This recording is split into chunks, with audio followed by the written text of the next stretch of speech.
Welcome to CMD news. నా పేరు కామాక్షి. ముందుగా నేటి వార్తా విశేషాలు. ఆంధ్రప్రదేశ్ కు దక్షిణ కోస్తా రైల్వే జోన్ ఏర్పాటు కావడం, బాలాజీ రైల్వే డివిజన్ సాధన సమితి ఆధ్వర్యంలో పాకల రైల్వే స్టేషన్ లో సంబరాలు నిర్వహించారు. సమితి అధ్యక్షుడు సూరినేని బుజ్జిబాబు నాయుడు కొబ్బరికాయలు కొట్టి మిఠాయిలు పంచి ఆనందాన్ని వ్యక్తం చేశారు. ఈ సందర్భంగా ఆయన మాట్లాడుతూ ఆంధ్రప్రదేశ్ పునర్వ్యవస్థీకరణ చట్టం ప్రకారం ప్రత్యేక రైల్వే జోన్ ఏర్పాటు కావడం రాష్ట్ర అభివృద్ధికి దోహదపడుతుందని అన్నారు. అలాగే పాకల కేంద్రంగా బాలాజీ రైల్వే డివిజన్ పేరుతో 5వ రైల్వే డివిజన్ ను ఏర్పాటు చేయాలని డిమాండ్ చేశారు. డివిజన్ ఏర్పాటుకు పాకలలో సుమారు 314 ఎకరాల భూమి అందుబాటులో ఉందని, దీనివల్ల తిరుపతి జిల్లా అభివృద్ధితో పాటు స్థానికంగా ఉపాధి అవకాశాలు పెరుగుతాయని తెలిపారు. బాలాజీ రైల్వే డివిజన్ ఏర్పాటు అయ్యే వరకు తమ ఉద్యమాన్ని శాంతియుతంగా కొనసాగిస్తామని హెచ్చరించారు. గౌరవనీయులు భారత ప్రధాని నరేంద్ర మోడీ గారికి, అలాగే అమిత్ షా గారికి, గౌరవనీయులు ఆంధ్రప్రదేశ్ ముఖ్యమంత్రి నారా చంద్రబాబు నాయుడు గారికి, అలాగే ఆంధ్రప్రదేశ్ ఉప ముఖ్యమంత్రి పవన్ కళ్యాణ్ గారికి, అలాగే నారా లోకేష్ బాబు గారికి, అలాగే రామ్మోహన్ నాయుడు గారికి ప్రత్యేకమైన ధన్యవాదాలు. ఎందుకంటే రైల్వే డిపార్ట్మెంట్ ద్వారా రైల్వే గతంలో తెలంగాణ ఉండేది జోన్గా, ఇప్పుడు కొత్తగా విశాఖ జోన్గా సాధించినందుకు చంద్రబాబు నాయుడు గారికి, ఆంధ్రప్రదేశ్ రాష్ట్ర ప్రజల తరఫున వారికి ప్రత్యేకమైన ధన్యవాదాలు, కృతజ్ఞతలు. జై చంద్రబాబు నాయుడు గారు, జై ఎన్డీఏ ప్రభుత్వం. అలాగే ఈరోజు ప్రతి స్టేషన్లోనూ రైల్వే జోన్, విశాఖ జోన్ ఏర్పాటు చేసినందుకు ప్రతి ఒక్కరూ సెలబ్రేషన్ చేసుకుంటూ ప్రతి పౌరుడు వారికి కృతజ్ఞత తెలియజేస్తున్నారు. ముఖ్యంగా పాకాలలో దాదాపు 300-450 ఎకరాల దాకా భూమి ఉంది. గతంలో బ్రిటిష్ వారు ఇక్కడ ఎన్నో కార్యక్రమాలు చేసి ఇక్కడి నుంచి ఎగుమతులు చేసేవాళ్ళు. ఇప్పుడు కొత్తగా మామిడికాయలు కూడా ఉన్నాయి. ఎంతో మందికి లోకో షెడ్ ఏర్పాటు చేస్తేనేమి, లేకుంటే ఇంకేదైనా చేస్తే కూడా ఇక్కడ డెవలప్ అవుతుంది. ముఖ్యంగా బాలాజీ డివిజన్, ముఖ్యంగా ప్రతి ఒక్కరూ ఆంధ్రప్రదేశ్ ముఖ్యమంత్రి వర్లకు కూడా మా విన్నపము, మనకు సాక్షాత్తు శ్రీ వెంకటేశ్వర స్వామి ఉండే దానివల్ల ప్రపంచ ప్రఖ్యాతిగాంచిన పర్యాటకం ప్లస్ పిలిగ్రిమ్ సెంటర్ కాబట్టి, ఆ దేవదేవుడు ఉండే దానివల్ల డివోషనల్ ఏరియా కాబట్టి మనకు బాలాజీ డివిజన్ ఏర్పాటు చేస్తే మరింత అభివృద్ధి చెందుతుంది. అది ప్రతి ఒక్కరూ కోరిక, అది ప్రతి ఒక్కరు ప్రజల్లో ప్రతి ఒక్కరికి కోరుకునే దానివల్ల మిమ్మల్ని ప్రత్యేకమైన విన్నపాలు విన్నవించుకుంటూ ఆంధ్రప్రదేశ్ రాష్ట్ర ముఖ్యమంత్రికి మరోమారు మా పాకాల తరఫున మేము బాలాజీ డివిజన్ ఏర్పాటు చేయాలని వారికి పాదాభివందనం చేస్తూ కోరుతున్నాం. బాలాజీ డివిజన్ ఏర్పాటు చేయాలి. మన ఆంధ్ర రాష్ట్రానికి కొత్తగా జోనల్ కేంద్రాన్ని ఏర్పాటు చేయడం జరిగింది. విశాఖ కేంద్రంగా సౌత్ కోస్టర్న్ రైల్వేను ఏర్పాటు చేశారు. ఇంతకుముందు మనమంతా కూడా ఆంధ్ర రాష్ట్రంలో 4 ప్రాంతాలు కూడా సౌత్ సెంట్రల్ దక్షిణ మధ్య రైల్వే సికింద్రాబాద్ హెడ్ క్వార్టర్స్గా ఉన్నాం. ఈరోజు మనకు ఈ 1వ తారీఖు నుండి సికింద్రాబాద్ జోనల్, విశాఖపట్నం జోనల్గా కార్యాచరణ స్టార్ట్ చేశారు.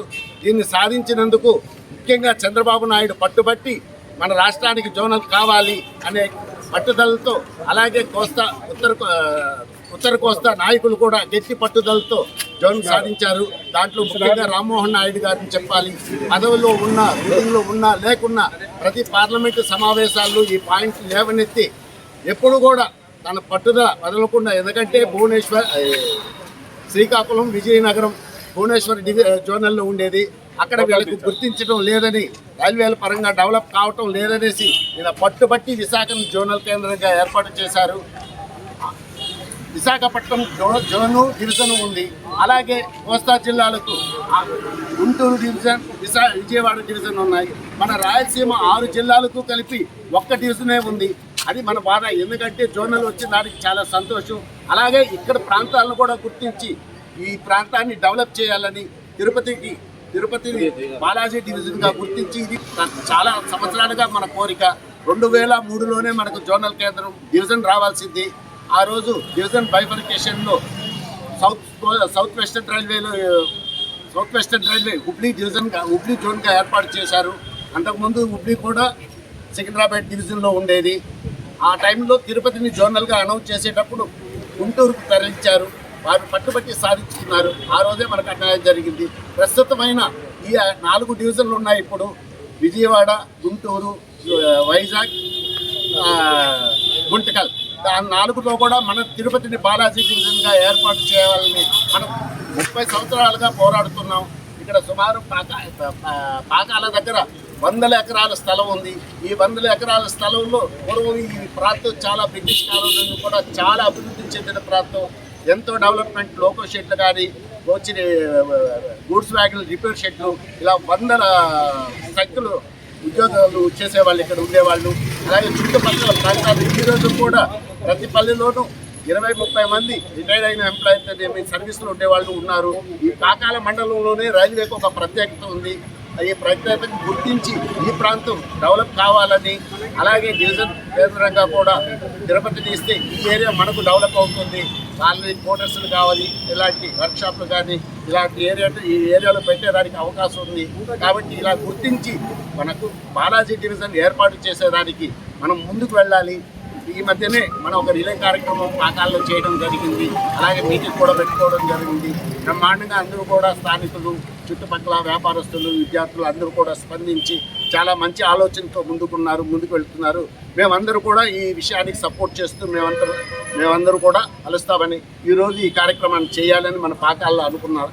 కాబట్టి మనమందరూ కూడా ఈ డివిజన్ సాధించే వరకు అప్పుడప్పుడు మనకు ఈ విషయంగా మనం చర్చించుకొని ఉద్యమాన్ని కూడా చేయాలంటే ర్యాలీలైతేనేమి, రిలే నిరాహార దీక్షనంపి, ధర్నాలైనా చేయడానికి ముందుకు వెళ్ళాలని, ముఖ్యంగా ముందుగా ఈరోజు మనకు జోన్ వచ్చిన దానికి సంతోషం వ్యక్తం చేస్తూ అందరూ చాక్లెట్లు పంచుకొని సంతోషం వ్యక్తం చేద్దాం.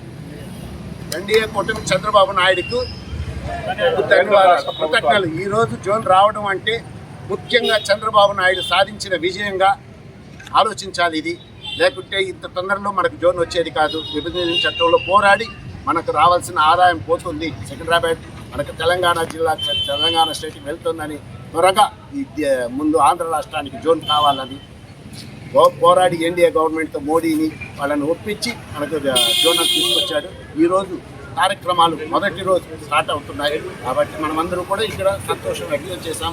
అలాగే మన చుట్టుపక్కల ప్రాంతాల్లో కూడా కుప్పాల గిరిధర్ గారి ఆధ్వర్యంలో కొన్ని కార్యక్రమాలు జరుగుతున్నాయి. తిరుపతిలోను, అలిపిరిలో స్వామివారి పాదాల చెంత ఫస్ట్ కొబ్బరికాయలు కొట్టడం, ఆ తర్వాత రైల్వే స్టేషన్ తిరుపతిలో 2 చోట్ల కొబ్బరికాయలు కొట్టడం, తిరుచానూరు, రేణుగుంట, ఓడూరు, చిత్తూరు, అలాగే మన పాకాలు ఇలాగా చేస్తుంటే ప్రజల్లోకి వెళ్ళాలి. మన ఉద్యమం, మన ఆశయ పోరాటాలు గుర్తించాలి. కాబట్టి ఈ విషయంలో అందరూ కూడా ముందుకు పోవాలనేసి కోరుకుంటున్నాను.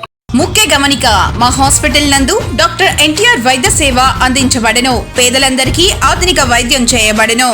Malinidevi multi speciality hospital, Christian Peta, 5వ line, Kavali. Doctor Gottipati Malinidevi MBBS, MS, OBGY, కాన్పులు మరియు గర్భకోశ వ్యాధి నిపుణులు. మాలినీదేవి మల్టీ స్పెషాలిటీ హాస్పిటల్ నందు అందించు వైద్య సేవలు: సాధారణ కాన్పులు, సిజేరియన్లు, లాప్రోస్కోపిక్ ద్వారా గర్భసంచికి సంబంధించిన ఆపరేషన్లు, ట్యూబెక్టమీ, పిల్లలు లేకుండా operation, high risk pregnancy, ectopic pregnancy మరియు గర్భసంచి నీటి బుడగలు, గర్భసంచి జారిన ఆపరేషన్లు, రొమ్ముగడ్డలకు చికిత్స, నెలసరి ఇబ్బందులకు చికిత్స, మెనోపాజ్ సమస్యలకు చికిత్స చేయబడును. స్త్రీలకు సంబంధించిన అన్ని సమస్యలకు చికిత్స చేయబడును. Doctor Battina Narendra Babu MBBS, MS, general and laparoscopic surgeon. Laparoscopic ద్వారా అపెండిసెక్టమీ, 24 గంటల కడుపు నొప్పికి చికిత్స, హెర్నియా మరియు పిత్తాశయంలో రాళ్లు తీయబడెను. వరి బీజం, హెర్నియా, నరాలు ఉబ్బడం, హైడ్రోసెల్, థైరాయిడ్ ఆపరేషన్లు చేయబడెను. Malinidevi multi speciality hospital, Christian Peta, 5వ లైన్, కావలి. ఫోన్ నంబర్స్ 9398665676 మరియు 08626245167.